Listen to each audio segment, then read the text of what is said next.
Pengkomersialan sisa buangan industri nanas daripada industri perkalengan nanas telah bermula sejak tahun 1959. Secara tradisinya, kilang pemprosesan nanas kaleng berupaya mengeluarkan sisa buangan industri sebanyak 200 tan metrik sehari dan seterusnya disalurkan kepada pengusaha ternakan lembu dengan nilaian harga pasaran RM20 per tan metrik. Namun kini, Lembaga Perindustrian Nanas Malaysia LPNM telah mengorak langkah bagi mempelbagaikan kegunaan pokok nanas. Sejauh manakah usaha ini dapat dilakukan?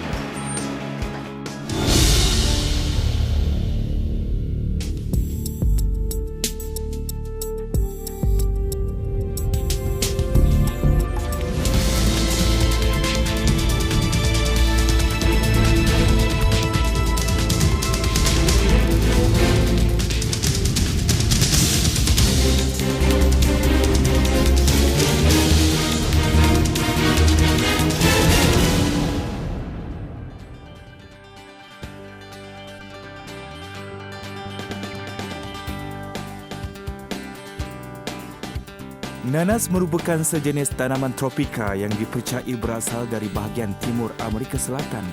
Ia diperkenalkan di Tanah Melayu pada abad ke-16 oleh orang-orang Portugis.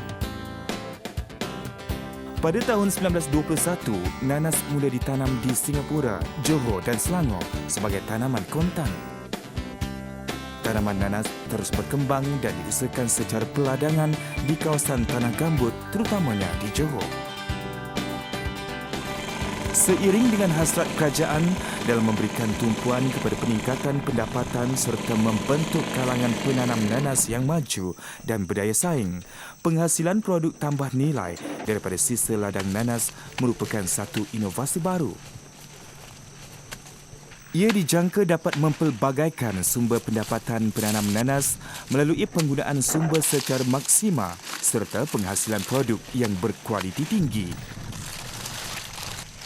Penghasilan pelbagai produk tambah daripada sisa tanaman nanas seperti daun, akar dan tunggul merupakan alternatif terkini atau sekurang-kurangnya sebagai tambahan kepada teknologi sedia ada. Penggunaan 100% sumber sisa buangan industri secara komersial untuk dijadikan produk dijangkakan dapat mengatasi isu pengurusan pembuangan sisa industri yang secara tradisinya dilaksanakan secara pembakaran. Bawah program inovasi produk-produk baru ni kita telah menghasilkan beberapa produk yang kita rasakan boleh membantu kepada golongan usahawan dan juga sebenarnya produk ni di bawah program Zero Waste, Pineapple Zero Waste, di mana pokok nanas ni daripada akar hingga ke atas kita gunakan semuanya. Melalui amalan agronomi, dianggarkan sebanyak 25 hingga 30 tan metrik sisa industri nanas boleh dihasilkan daripada 1 ekar tanaman nanas. Secara amnya, 40% bahagian daripada pokok nanas menghasilkan buah dengan anggaran berat 1 hingga 2 kilogram sebiji, manakala 60% bahagian daripada pokok nanas tersebut terdiri daripada sisa tanaman nanas iaitu daun, akar, tunggul dan batang. Jadi di antaranya yang pertama kita buat penghasilan produk silage daripada daun nanas yang selama ni kita terpaksa membuang dan membakar pokok-pokok nanas tua ni sebelum kita tanam semula. Jadi bila pembakaran berlaku akan menyebabkan kita punya alam sekitar menjadi jerebu dan sebagaimana, dan juga kita menggunakan racun yang akan menyebabkan keracunan tanah bertambah tinggi. Jadi dengan penghasilan produk ni, segala pokok nanas tua yang akan di kawasannya akan ditanam semula akan kita beli. Kita beli daripada pengusaha tanaman nanas dan kita bawa kepada pusat untuk memproses daun-daun nanas tua ni kepada dalam bentuk silage ataupun silage yang untuk kita beri makanan pada lembu lah. Silage dihasilkan melalui proses fermentasi ke atas daun atau batang nanas yang telah dipilih bebas dari penyakit serta dihancurkan untuk menyediakan luas permukaan yang besar dan dicampur dengan 0.5% garam, 1% gula dan larutan EM atau Effective Microorganism. Proses fermentasi dijalankan untuk tempoh 70 hari bagi mendapatkan jumlah kandungan protein yang diperlukan oleh ternakan lembu. Kandungan protein yang disyorkan dalam rumusan makanan untuk ternakan lembu adalah 10% hingga 11%. Kandungan protein yang terdapat dalam silaj sisa tanaman nanas adalah menepati rumusan makanan untuk ternakan lembu iaitu 10.3%.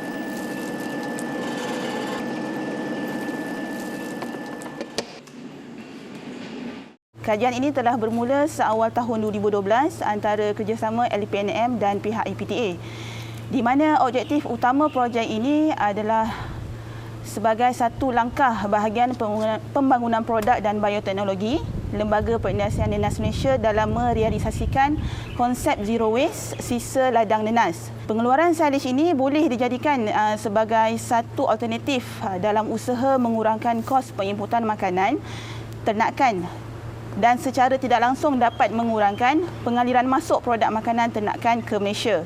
Ini juga memberi peluang kepada para penternak lembu secara komersial untuk sama-sama terlibat dalam projek pertanian, terutama sekali pertanian tanaman nenas.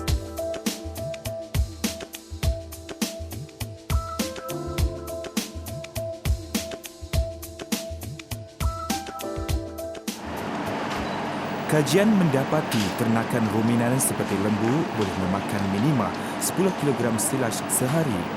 Walau bagaimanapun ianya bergantung kepada jenis baka lembu. Kadar penukaran makanan bagi lembu adalah 9 hingga 10:1. Ini bermaksud 9 hingga 10 kg silaj diperlukan untuk meningkatkan berat lembu pada kadar 1 kg per hari melalui sistem ternakan feedlot bagi tempoh 100 hari. Kajian juga menunjukkan peningkatan berat lembu yang menggunakan sumber silaj daripada Palm Kernel Core PKC dari sumber silaj nanas adalah sama.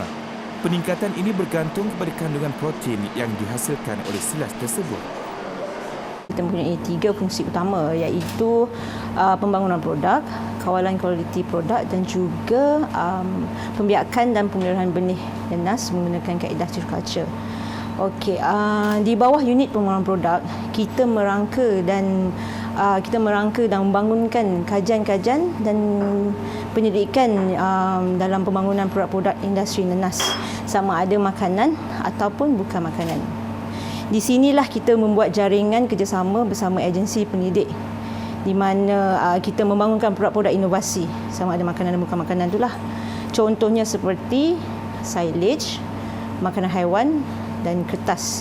Kedua-dua produk ini kita bangunkan menggunakan sisa tanaman nenas itu sendiri. Usaha penyelidikan turut dilakukan ke atas ternakan ruminan seperti lembu untuk melihat sejauh manakah penerimaan lembu ke atas silaj yang dihasilkan daripada sisa nanas. Ini kali pertama lah saya bagi makan. Tengok dia makan pun selera, alhamdulillah. Daripada kos tak berapa mahal lah. Saya rasa yang ni dia kurang bau lah. Macam soya tu dia bau masam dia kuat. Kalau silage ni dia kurang bau. Lalat pun kurang.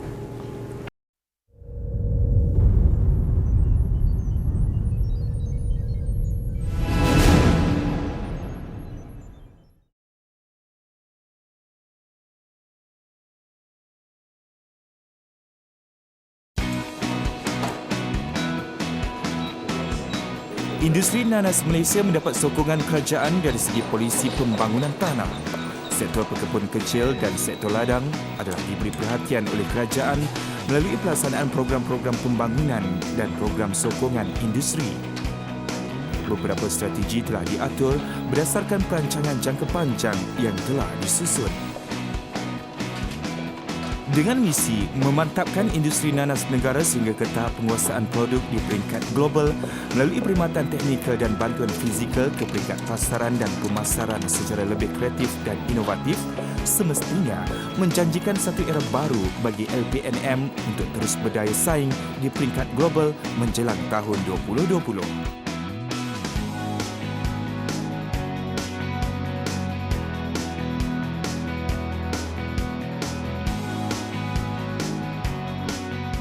setelah bahagian pembangunan produk dan bioteknologi, cipta atau menghasilkan produk-produk inovasi ini, contoh seperti silage daripada daun nenas, contoh daripada daun dibuat kertas nenas, telah dia inovasikan produk-produk tu, maka bahagian saya, bahagian pemasaran dan industri asas tani akan secara langsung memindahkan inovasi, produk-produk inovasi ini terus kepada usahawan. Satu-satu produk inovasi yang kita tak pernah terfikir dulu. Kita ingat benda satu bahan buangan, tapi bahan buangan daripada nenas tu memang sangat berharga. Maksud dia boleh digunakan. Di bawah Akta Perindustrian Nanas 1957, Semakan 1990, Akta 427, LPNM juga berfungsi untuk membiayai program-program penyelidikan agronomi dan penyelidikan pemprosesan yang berkaitan industri nanas. LPNM menitikberatkan dari segi rantaian bekalan makanan dengan menggalakkan pembangunan industri yang terancang melalui khidmat pengembangan. Yang quotation ni, yang optimum ni, harga dia ni lah. Apa yang kita buat sehingga hari ini memang terhasilnya 2-3 orang usahawan yang menjadi taker untuk produk-produk inovasi ini. Kita ada usahawan kita di Kampung Cabau yang akan buat daripada daun nenas, dia buat kertas. Kertas ni untuk produk-produk cenderhati, untuk fridge magnet, untuk file dan sebagainya.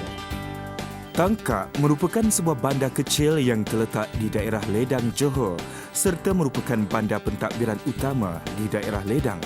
Tangkak dikenali di kalangan penduduk tempatan dengan gelaran syurga kain atau bandar fabrik kerana mempunyai banyak kedai kain yang menjual pelbagai fabrik yang cantik. Memang tidak dapat dinafikan apabila menjejakkan kaki ke Tangkak, kita boleh lihat dari kiri dan kanan jalan dipenuhi dengan deretan kedai-kedai kain tersebut. Bagi pengusaha Encik Syamsur yang mengusahakan produk kertas nanas, beliau berpendapat bahawa kertas nanas ini mempunyai potensi yang luas. Menurut beliau, serat daun nanas adalah serat semula jadi yang kukuh. Kebanyakan serat ini dijadikan pengisian kepada bahan komposit. Serat daun nanas digunakan sebagai bahan asas penghasilan kertas kerana kandungan selulosa yang tinggi. Penghasilan kertas daun nanas dihasilkan melalui kaedah kimia dan mekanikal. Metodologi penghasilan kertas dengan kaedah mekanikal adalah dengan mengeringkan daun nanas dan seterusnya dikisar.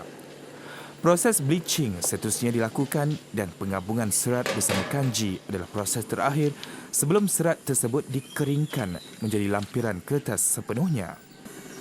Bagi metodologi penghasilan kertas menggunakan kaedah kimia, beberapa rawatan digunakan ke atas daun. Dengan cara ini, menghasilkan kertas yang tidak mudah koyak berbanding kaedah mekanikal yang lebih memaparkan ciri kertas yang keras dan kuat. Ilham yang saya dapat ini, saya dapat belajar daripada sebuah daripada Jabatan Perindustrian Nanas Malaysia untuk menghasilkan serat nanas menjadi kertas daun nanas.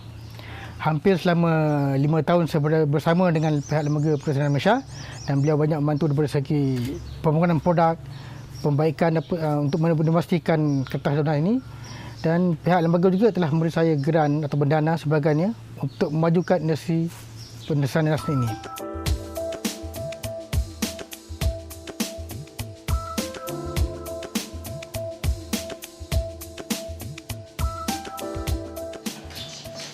Hasil daripada keputusan parameter bagi moisture, ash dan fat mendapati adalah konsisten dari hari pertama hingga hari ke-70. Analisis kandungan protein pula didapati meningkat dari 0.02% kepada 0.26%. Manakala penurunan sebanyak 73.18% bagi kandungan karbohidrat kertas daun nanas berpotensi dimajukan sebagai kertas kraft tangan. Serat daun nanas yang digabungkan dengan kanji beras menunjukkan ciri polimer keras dan kukuh, sementara kanji sagu dan kanji ubi, ciri polimernya adalah lembut dan kukuh. Pembuatan kertas melalui proses mekanikal lebih sesuai dari proses kimia. Idea ini tercetus, apa saya lihat kan kita sumber kekurangannya bahan mentah khususnya kertas. Habis kertas ini saya lihat satu pengembangan industri yang baik kerana industri kertas ini sentiasa memakai. Dan saya mengambil inisiatif menghasilkan produk serat kertas daripada udang ini. Dan terbukti dia amat berkesan. Kerana kertas daripada serat udang ini mempunyai kekuatan yang sungguh bernilai. Selain membuat kertas, kita juga membuat fiber daripada serat daun nanas tadi. Dan fiber ni kita membuat benang. Dan benang ni kita jadikan dia selai kain. Penghasilan kertas terbaik adalah melalui proses kimia berdasarkan ciri prestasi ujian koyakan. Gabungan serat daun nanas dan kanji beras adalah terbaik dengan memaparkan ciri keras dan kuat dibandingkan dengan kanji-kanji lain. Program pembangunan industri asas tani dilihat sebagai satu program yang dapat memberi pulangan hasil yang cepat serta memberi tambahan nilai yang tinggi kepada bahan mentah yang diproses. Ia dapat menjana sumber pendapatan yang baik kepada orang ramai, terutamanya ahli keluarga petani dan penduduk luar bandar. Program yang dilaksanakan oleh LPNM ini merupakan suatu pendekatan mewujudkan seramai mungkin usahawan selaras dengan program pembangunan masyarakat perdagangan dan perindustrian Bumi Putra, Kementerian Pertanian dan Industri Asas Tani. Pihak Lembaga Perhiasan Nanas Malaysia menyambut baik usaha yang dilakukan oleh Cik Samsul serta syarikat Green One kerana menjalankan projek kertas serat nanas atau kita lebih kenali sebagai peanut paper. Pihak kami memberikan sedikit insentif berupa barangan, contohnya seperti set-set untuk pemprosesan seperti crusher, meja pemprosesan, printer, pencetak dan juga intensif untuk bangunan premis. Bagi mempromosikan lagi dan memperkenalkan lagi produk kertas nanas, peanut paper, pihak Lembaga Perhiasan Malaysia akan membawa Encik Samsul Green One untuk turut serta bersama-sama kami dalam pelbagai program, contohnya pameran-pameran seperti MAHA, Hari Peternak Peladang dan juga pameran-pameran lain.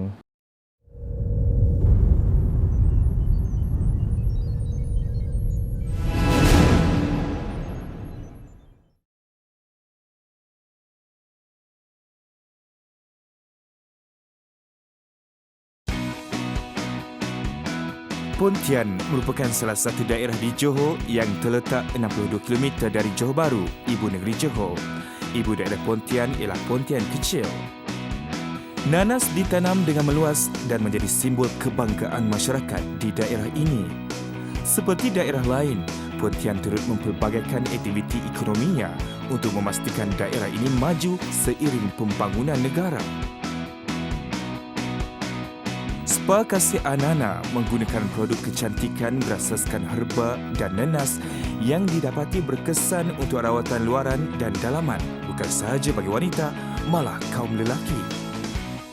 Menggunakan bahan-bahan berasaskan nanas yang dicampurkan dengan bahan kosmetik bagi menghasilkan produk kecantikan yang bermanfaat kepada pengguna, Salon Nos Beauty House yang Berhad telah diasaskan oleh Yang Berbahagia Datin Norsia Haji Mahdi. Perniagaan saya adalah spa dan kecantikan. Produk yang saya gunakan adalah produk berasaskan nanas lah. Iaitu yang kami gunakan ekstrak nanas yang dinamakan bromelain. So bromelain adalah baik untuk anti-aging dan juga untuk orang kata untuk sel-sel kulit bagi memudahkan meremajakan kulit. Di samping tu saya gunakan produk ni adalah disebabkan produk ni banyak vitamin C dan kami telah membuat penyelidikan di Sirim. So dalam tahun 2006 produk ini telah dikeluarkan dengan nama Kasih Anana. Menyedari pelbagai khasiat dalam buah nanas, ia mendorong Pusat Kecantikan dan Kesihatan Kasih Anana di Jalan Medan Tuanku, Kuala Lumpur memperkenalkan produk kecantikan berasaskan nanas.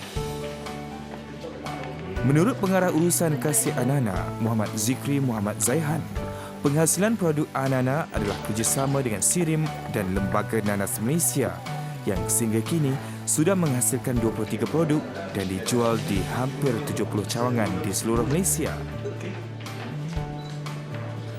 Bukan setakat isi, batang atau tangkai nanas juga dikatakan mempunyai khasiat tersembunyi. Dengan bantuan yang saya dapat daripada pihak lembaga Nenas, dari segi promosi, memudahkan kami untuk mengeluarkan produk-produk lagi dan mendapatkan ramai student-student ataupun pelatih-pelatih bagi mengisi kekosongan pekerja-pekerja mahir di negara Malaysia lah. Spa Kasih Anana turut menawarkan rawatan sistem terapi jarum mikro MTS bagi merawat parut, pelbagai masalah kulit dan rambut gugur. Lebih mengujakan, Spa Kasih Anana memperkenalkan rawatan mandi aura malam bulan purnama. Ia merupakan tarikan utama di premis ini kerana wanita akan dibelai dengan mandian menggunakan campuran minyak khas yang dibuat menggunakan 1001 jenis pati bunga-bungaan. Kita dah mewujudkan dia punya punca-punca pendapatan untuk kita melengkapkan dia punya rantaian nilai tu supaya usaha ni akan menjadi satu pendapatan pertamanya kepada pengusaha itu sendiri, yang kedua akan menjadi income kepada negara lah. Bila benda ni dieksport kan, contohnya nanas tu yang ditinkan kita eksport, nanas segar kita eksport, silas tadi kita eksport dan juga fiber untuk kertas tadi kita eksport, akan meningkatkan pendapatan negara lah dari segi pulangan mata wang asing kepada eksport yang kita hasilkan tu, insya-Allah. Tidak mustahil nanas akan menjadi seperti pokok kelapa yang mempunyai 1001 kegunaan. Usaha pihak LPNM seharusnya dipuji kerana telah melestarikan tanaman nanas, bahkan penggunaan 100% telah dilakukan ke arah zero waste.